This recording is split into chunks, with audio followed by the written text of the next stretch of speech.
Surfer will also give backlink recommendations based on what my competitors have. And I've noticed a lot of the backlinks that they have, I don't want. I thought to myself, I was like, your quality backlink, do you want that really great newspaper or do you want it on toilet paper? Yeah, that's a great comparison. Yeah, I would rather have 1 or 2 quality backlinks than 10 crappy ones for sure. Yeah, no pun intended. Welcome to the third season of the Simple and Smart SEO Show, the podcast dedicated to empathy-driven, brand-building SEO. I'm your host, Crystal Waddell. I leverage my obsession with user experience to help business owners just like you optimize your website with confidence. Thank you so much for being here. Let's jump into another great episode.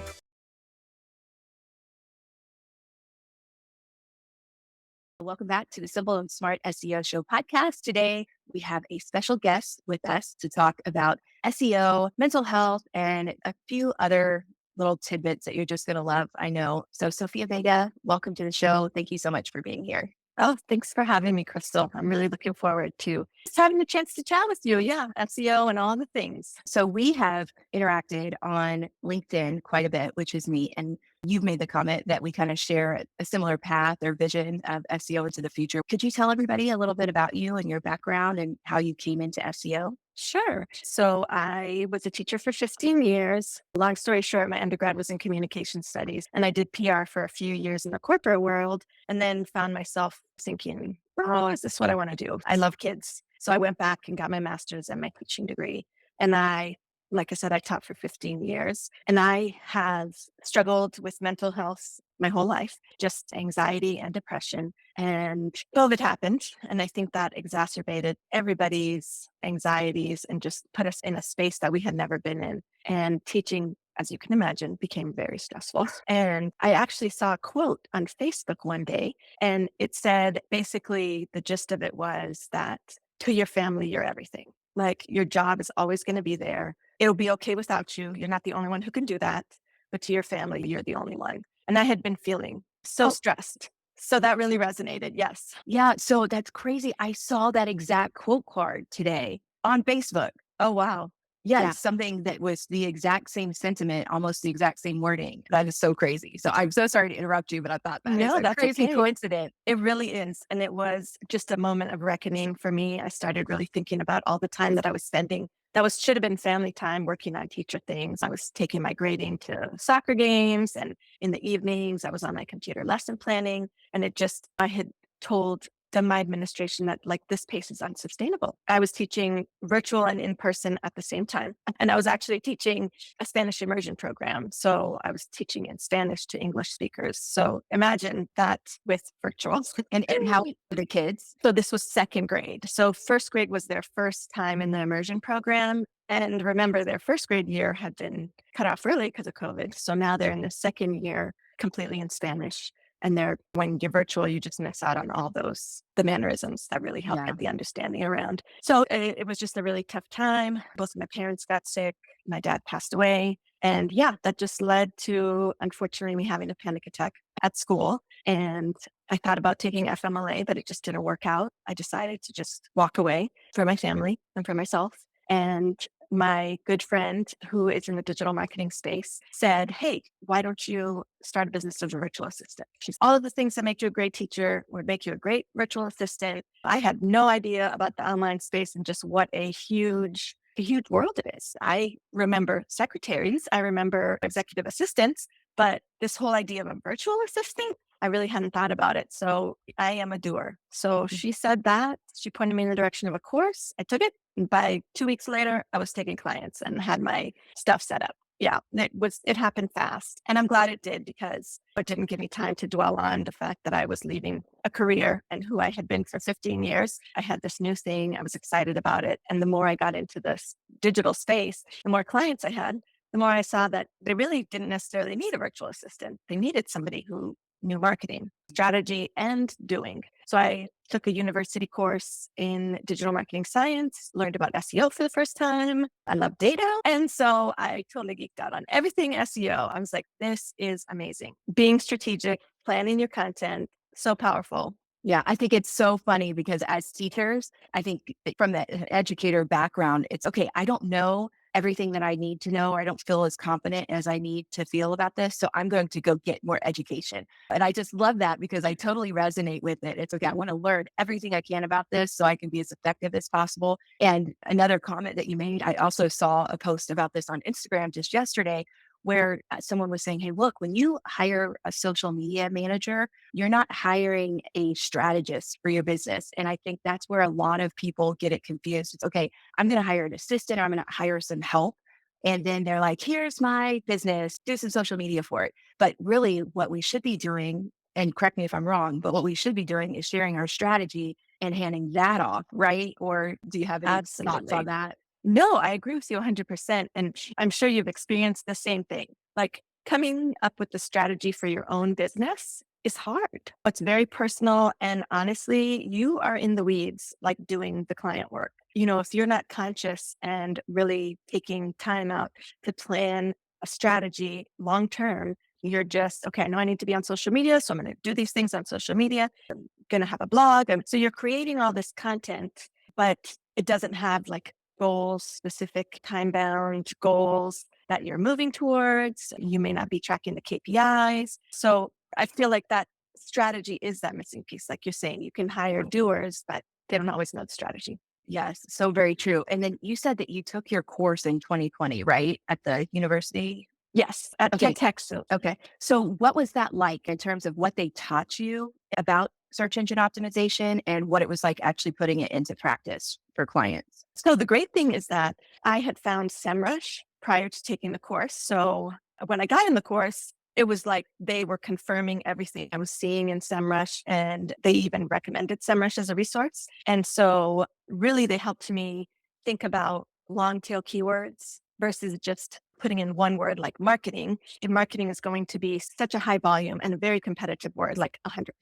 But if you say small business digital marketing consultant, that doesn't have as much volume to it. And so just strategizing in a way to find different keywords so that you don't have to pay advertising to compete with those keywords. And yeah, being able to, I think there's a lot of information out there about enterprise SEO, some big companies, and that gets very technical. But for smaller businesses, it really is something takes a little bit more finesse, right? Because you're competing with the big guys. You want to be found on the internet, obviously, but SEO needs to be part of your foundation so that you carry that through. I love that you said that it takes a little bit more finesse and also that there's a differentiating SEO from enterprise to small business to even blogging, affiliate marketing. And so being able to decipher the different advice that comes for how to do SEO. That phrase, it depends. I know that's the phrase of SEO, but understanding the different applications of SEO is so important. And so I'm glad that you pointed that out. Yeah, absolutely. Yeah. Okay. So you also mentioned that one of your first jobs out of college was public relations, PR, correct? Yes. Okay. So talk to us about how can we incorporate PR strategies into our businesses now? Advice for not just people who work online, but just who have a digital presence of any kind online. Sure. If you think of PR, and I know it's not really talked about anymore, public relations, because digital media has been so much the focus. The things that you did in PR was pitching yourself to journalists, pitching yourself to radio shows, pitching yourself to different community organizations, opportunities to showcase your brand at conferences and trade shows and those kind of things. So it was really about positioning yourself as an authority. And so we just take that online, right? We do things online, creating content to show our authority. And with the PR online, we pitch ourselves to podcasts, right? You can write articles, have those published on LinkedIn, have a newsletter. All of those things are PR because they are exposing you to a wider audience and showing them your expertise and getting them to hopefully dig a little deeper, remember who you are when they have a problem that they think you could solve. Another thing that you can do is it used to be Haro, but now it's called Connectively. And basically, you sign up with them, you give them some information about your expertise, and journalists will post articles that they need written, case studies, something, and you look through that and see if there's any anything that you can give. Can you write an article? Can you provide a quote? Those are your opportunities to have that PR and get wider seen. This idea of pitching myself to a podcast as a small business owner. Now that I have a podcast, I can understand that concept so much more clearly. Have I done it? No, but I get the idea now. But how could someone look inside themselves to figure out, like, how could I find a podcast to be on? And how could I make sure that it's a good fit and that it would align with my business goals? Yeah. I think there's a lot of resources out there, first of all. On Facebook, I know there's some groups that you can join that are specifically like find a guest, be a guest groups where the podcast owners will pitch that they are looking for someone in this area. So I think the first thing is just really having a clear idea of what you have authority in, what you can show expertise in, and think of your services and the people that need your services. Where is that audience at? Listen to some podcasts, see if they resonate with you and you think you have something to add to that podcaster's content. And then LinkedIn, I'm its biggest fan. Make connections with people, like network. And through that networking, you're going to create relationships, and those relationships will make space for partnerships and collaborations. And so I think it is pitching yourself to podcasts or really any PR is about showcasing your brand. And I think networking is great for that. Yeah, and that's so true. And I think the other benefit that some business owners with websites may not understand is that there's also that digital benefit, possibly. If you're on a podcast, you get a backlink. And so, do you want to describe how that benefits websites? Yes, I love that you brought that up because I was thinking to myself, when you do digital PR, that benefit is the backlinks, right? You need backlinks because that shows Google that you're trustworthy, you have authority, and all of that works in your favor in the algorithm to get shown on searches. So backlinks are one of those things that I think intimidate a lot of business owners, and they think, oh, how am I going to get these backlinks? And they've been given a bad name because there have been people who just sell you backlinks, but you don't know the quality of those websites that you're getting backlinks for. And so this gives you a lot of control. When you go on podcasts, that's right, you're going to get the backlink. If you write articles, you're going to get the backlink. If you network with people and do collaborations, summits, those kind of things, you get backlinks from them. So keeping that backlink strategy, if you will, in the back of your mind as you go out and do your LinkedIn content and whatnot, because that's a backlink as well. When people go to your LinkedIn profile and they go to your website, that helps the algorithm as well. The internal backlinks on your own website and just how that is, not to forget about that. You have control over your website and those opportunities to create a customer journey and think about that so that people go from one page of your website to another page and it shows that they're like consuming this content because it's relevant and useful to them. Those are important backlinks as well. Wow, so much that I want to follow up on there. Gosh, where do I start? Okay, so let's do some more practical application of this. So I know on LinkedIn, there's a lot of outreach, a lot of cold outreach. I think Selena Young, who was on the podcast, calls it pitch slap. I thought that was very clever and cute. But it's, as a small business owner, how do you distinguish between someone who is selling you something that's actually good for your business versus, like you said, you don't know the quality of the links that people say, go get linked. And you don't, if you're not aware of this particular conversation, you may not be aware that not all links are created equal. So how would you advise a business owner to navigate that? Sure. I love Selena, by the way. I love her content. She is just great and has such a just fun personality. I have not had the experience of getting very many total cold messages. And to me, when I get a total cold message, I look at it and honestly, I feel like I go in with a pretty skeptical mind to cold messages. I'm just like, look at what they have to offer. And if there's an opportunity to be nice, then I'll just respond kindly and just say, not at this time. I've only really had one experience where someone was extremely persistent with me about getting on a phone call. And I had to give it to the guy though. Like seriously, he was a follow-up boss. He was going to get this sale.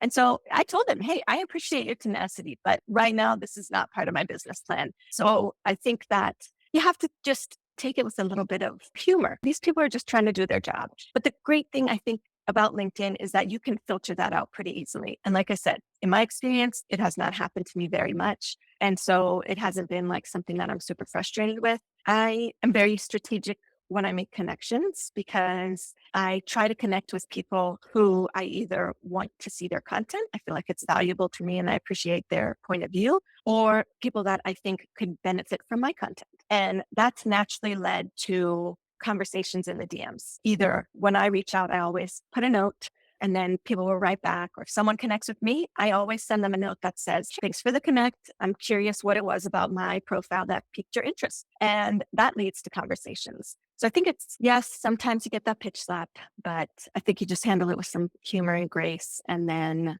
look for those genuine connections. Yeah, that is such great advice. And I love LinkedIn for its networking because I really feel like you can get to know people. And like you said, like if they're putting content out there, you can read it and see if it resonates. And when you see people who are in a similar business, whether it's the exact same business or something that's adjacent, it's just so nice to get insights like you would if you were in a conference room with these people. So I love that. I love that there's just this online conversation that you can jump in and out of all the time, like whenever you have time. And then you can always just walk away with something that you can either apply to your business or that at least it might spark another idea for you. Yes, it's like a gold mine. You know what I mean? Oh, for sure. I respond to that think pink kind of thing. It feels like that in a lot of ways, where you're inspiring ideas for people, they're inspiring ideas for you. And it just is a cool space that way. Yeah, that is a great way to describe it, as a think tank. You were talking about making genuine connections, which is awesome. What about delineating between the genuine link services and what you should look for when you are working with a company to create links? Yes. So I think you need to really pay attention to volume. Like if someone is promising you hundreds of backlinks, that would be a huge red flag for me, because those don't seem like genuine backlinks to me. And a lot of times, even with softwares that you use, Ahrefs or SEMrush, they'll give you ideas for backlinks. And I would go to those sites, go to the actual sites and see, hey, does this seem like something aligns with my values as a business? And it's really due diligence, just making sure that those sites are legit, because that's really what's going to be a beneficial backlink. If you just have a ton of backlinks, but they're not doing anything for you as far as backing up your authority and putting you in front of people that can use your services or your products, then you might be wasting time and money. And we've talked about domain authority before here on the show, and it's still applicable, I think, even in 2024.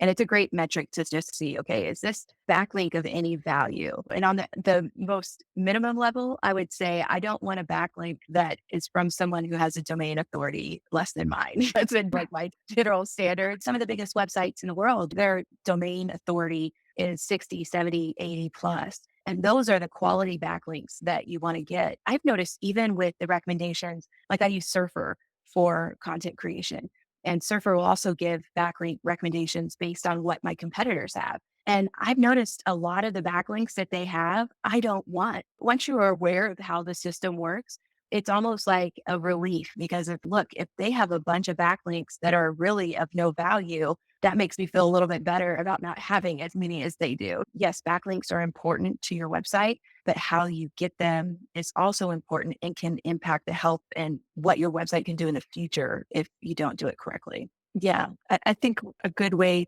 to think about it is that backlinks are PR. Do you want to be seen in a quality newspaper, or do you want to be seen in just something that's a flyer in the mailbox that people just throw away or don't even see? So thinking about where would be beneficial for you to be seen, for sure. I thought to myself, I was like, your quality backlink, do you want it on that really great newspaper, or do you want it on toilet paper? Yeah, that's a great comparison. Yeah, I would rather have 1 or 2 quality backlinks than 10 crappy ones, for sure. Yeah, no pun intended. When you were taking your course and just like continuing education about SEO, you mentioned that they taught you about long tail keywords. And so we throw around terms like that are related, I believe, like long tail keywords, bottom of the funnel, search intent. And so I thought maybe since you do talk about those things in your content, that you might be able to sew those up for us. Yes, absolutely. And I love this because you don't really hear a lot of conversations about search intent with people who just have a general idea of SEO. And it's so important when you're searching for keywords and doing that research to look and see what that search intent is. So I was going to share just some acronyms that are out there. So the common, Let's go. Dictionary episode. yes, all Part 3. right. So when you are looking at keywords, especially through a program, you can't just go on the internet and see search intent just by Googling, but you can look for actually certain words if you wanted to. But the first one is N. So if you see a search intent of N, that means that people are using this keyword when they're looking to navigate. They just want to go to a specific page or a specific site, right? They pretty much know what they're looking for. And then the next level is the I. So I is information. These are people who are looking for a specific answer to a question. Then you have the C. C is commercial. And this is when a user is trying to investigate brands. So they might be doing some comparison research. They might be, for example, if you're searching for jeans, they could be comparing one pair of jeans to a pair of jeans from another business. And then the last one, which I think is the one that we need to make sure that we have content for, is a T. So T is transactional. That is like bottom of the funnel. They are ready to make a purchase. They want to complete an action. So I think you can think of those words or those acronyms, Navigation, they're looking for something specific. So if they type in your address, you probably have somebody who is already a purchaser, right? I is that top of the funnel, right? They're looking for information. They're looking for the answer to a question. When you're creating content for your website, this is a good place to think of your blog content and blocks of text on your website that could help give information about your product or the buyer's problem. Then the commercial side is the middle of the funnel. They know they have a problem and now they're looking for solutions. And that's where they could be looking at competitors. They could be using words like best digital marketing, or best content creation. So think of those type of words when you are creating content for middle of the funnel. And then you get to the transactional, that's the bottom of the funnel. They know they are ready to buy. And I have some specific advice for that. You want to look for keywords like solutions, cheap, best. So I don't want to say you want to put cheap necessarily, but think of words of how people might be looking for something like premium, exclusive. Then you want to put modifiers on your keywords, right? You could do marketing plus SEO plus content creation and see the search intent for that.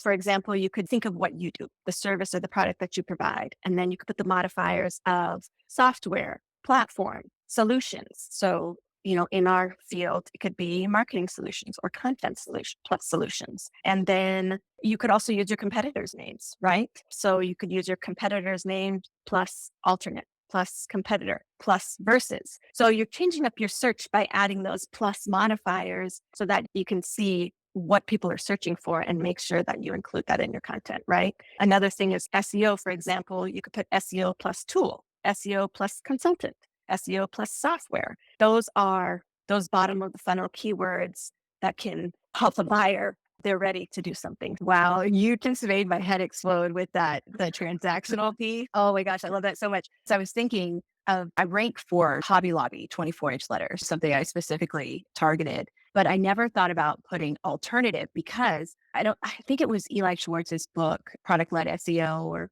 I think that's what it's called. But he mentioned in there that when you show up in search results, your competitors are the people who show up on the page of the search results. And so a lot of times I've looked at that and I've thought, oh, that's Pinterest or that's Etsy or that's Amazon. And I have a presence on some of those platforms already. So I wasn't really that worried about it. But as you were speaking, I was like, oh my gosh, I can put Etsy alternative as one of my keywords for these wooden letters. I can put a Hobby Lobby alternative or Michael's alternative or whatever. So those are amazing options for keywords. People are looking for a very specific thing. Like they're looking for a giant wooden letter to put in their house on the wall or on their front door. Those are some really actionable words and ideas that you just gave. So we can all get found right when people are ready to buy.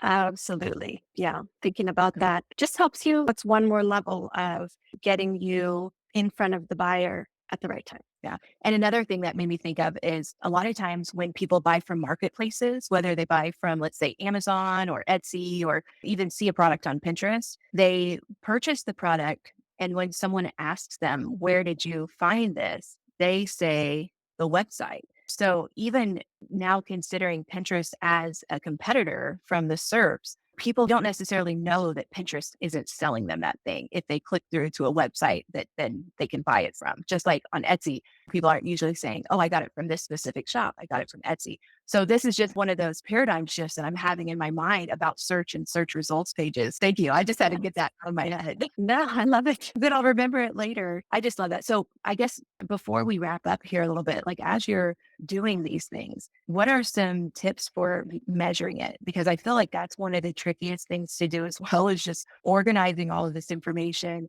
and then tracking it to see what's working. So how do you manage that? Yes, I think that I know that without the data, without looking at the data, you're just throwing spaghetti at the wall.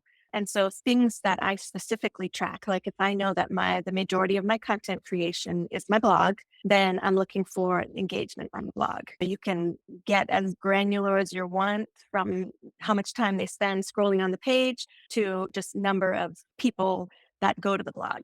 If you see people, again, going to those internal backlinks, if you have a blog and it internally links to either another blog or an opt-in resource or whatnot, seeing if people are using those backlinks. So not just looking to see, oh yeah, 50 people went to my blog. Then you also want to see how long they're staying on there. If people are just staying for a few seconds, then you know that they didn't find what they were looking for. And so you may want to make adjustments if you see a large percentage of the people that are landing only spending a few seconds. So definitely time spent on the page. Obviously, you want to see that people are finding the page. I always pay attention to that bounce rate on any of the pages, right? Because you want to make sure that when people are looking with a buyer intent or even with the informational intent, that they are finding what they need on your website, because that actually does play into the algorithm as well. So with email, for example, I look at, how many people opened it and then how many people clicked on it, the different things in there. Opening, you just want to make sure, like you would look at, if people aren't opening it, then my subject line, like what's going on with my subject line, or is it being delivered to the right mailbox? Is it going to spam? Are they even getting it? So each one of those metrics tells you something. Clicks in your email, do they understand what you want them to do? Sometimes we may have several clicks that you want to click on in an email and the buyer's confused. They don't know what to do, so they don't do anything. So you really want to have the buyer in mind when you're looking at those metrics and decide ahead of time, what metrics you're going to track, knowing that these are the things that indicate that your marketing is working in different areas. So like for LinkedIn, for example, it's great to see impressions. That's always exciting when you feel like your post has the potential to be seen by a lot of people. But the real move the needle metric is, are people interacting with your posts? So LinkedIn wants to see engagement. They want to see conversations. And so if you're not getting those conversations, but you might be getting a lot of impressions, then can you change your headline? Can you have a different CTA? Like, how are you engaging people in your content? Yeah, I think key, identify those metrics that you want to watch, that will be indicators that what you're doing is working ahead of time. So at the time that you set your goals, you're going to pick those out and then deciding the cadence of when you're going to look at them. So LinkedIn, it may be hard to tell from one week to another what's resonating. But if you look at 30 days, then you get a better idea. And it can tell you the posts that perform the best. And if you're doing video, if you're doing just text posts, if you're doing carousels, then you can really get an idea. Okay, my audience really likes when I do videos. So you do more videos, give the people what they want. If you have a blog and you see a ton of people like your listicles, or they like to be able to be given like a how to do something, then you do more of that. So it's really just, looking at what people like and giving them more of it. They don't like it, then you don't keep giving it to them. That's so funny. It's so true. And one of the things that I've done recently is start this series called Follow Through Fridays, because we get so much great advice from experts such as yourself to go and optimize our websites. And I think when I first started, I was really throwing spaghetti at the wall. That was like the initial thing. And some of that spaghetti hit the right spot and stuck. And I was like, woohoo! But I never thought about it initially when I was creating it from, number one, that perspective of a buyer's journey, how I wanted them to navigate the site itself. And I also never thought about it in terms of jobs to be done, like what each page was supposed to do. So I love combining like jobs to be done and SEO strategy and content strategy, just like mixing them all up in a bowl and throwing that at the wall instead. Yes, no, so true. And so powerful when you look at that buyer journey, because you may actually look at your stuff and realize, oh, wow, I don't have anything for the consideration stage. Like I have all this awareness stuff, I have all this decision stuff, but this for people who are just considering different options, do I have some content like a how-to video or an ebook or a case study for those people to consume to help them along that buyer journey? Yeah. And it gives you so many ideas for internal linking. And I think that the task I'm going to give myself is just to pick a product or maybe a collections category and work backwards. Because when I first started, I started from the top, from informational and just trying to get that top of funnel traffic. And that was easier in many ways, but really getting and focusing on those buyer intent keywords. Number one, I think it's changed because of the search generative experience or whatever. It's SGE. A lot of those informational ones are going to be eaten up by Google anyway, but this is a great time to just go back and optimize for those buyer intent keywords. And so I'm really excited to just track that and go backwards and see what I find. Yes, we SEOs love our data, right? So if someone is looking for a data-driven digital marketer, such as yourself, how can they connect with you? Sure. So please go to my website, Sophia Vega Digital Marketing, book a call. I love chatting with businesses, business owners, just talking about their business, learning about it, and seeing if there's an opportunity for us to partner. Awesome. Sophia, it was so great to meet you in person, or at least face to Right. face. It's not in person, but it's nice to meet you face to face and have this conversation. I hope that we can do this again in the future because there are so many changes coming up in 2024. I'd love to hear how you and your clients are navigating those changes. And I'm sure there's going to be plenty of new updates in SEO to talk about in the future. Oh, yeah. SEO, there's a lot of information that's showing that it's just going to keep growing. And the need for SEO is just going to keep growing. And I forgot my number one question that I wanted to ask you, or the question that I really wanted to ask you was, what is your number one tip for someone listening right now that they can implement today that would improve their website? So my number one tip, and my goal is to make SEO understandable to everybody so that they don't feel like this is some scary thing that they can't really get information for themselves on. So I always tell people Google Search Console. It is a free resource from Google. They give you very specific instructions that are easy to follow on how to get it set up because it does have to be connected with your website. And then just go there. You can find out what keywords you're ranking for. And people are so surprised sometimes at what they rank for because that's not really even sometimes related to what they do. And then you want to see that your own name is ranking, right? You want, and like a name like Sophia Vega, it's funny because there are a lot of Sophia Vegas out there. And I want to come up when someone types Sophia Vega. And so that is a keyword that I want to rank for. So finding out what you're ranking for, looking for gaps in the Google Search Console is also going to tell you about traffic, what people are searching that's getting you shown. So you have just a ton of information right there at your fingertips that you can use to set some goals about, like how you want people to find you and what kind of content you want to provide to move them through the journey.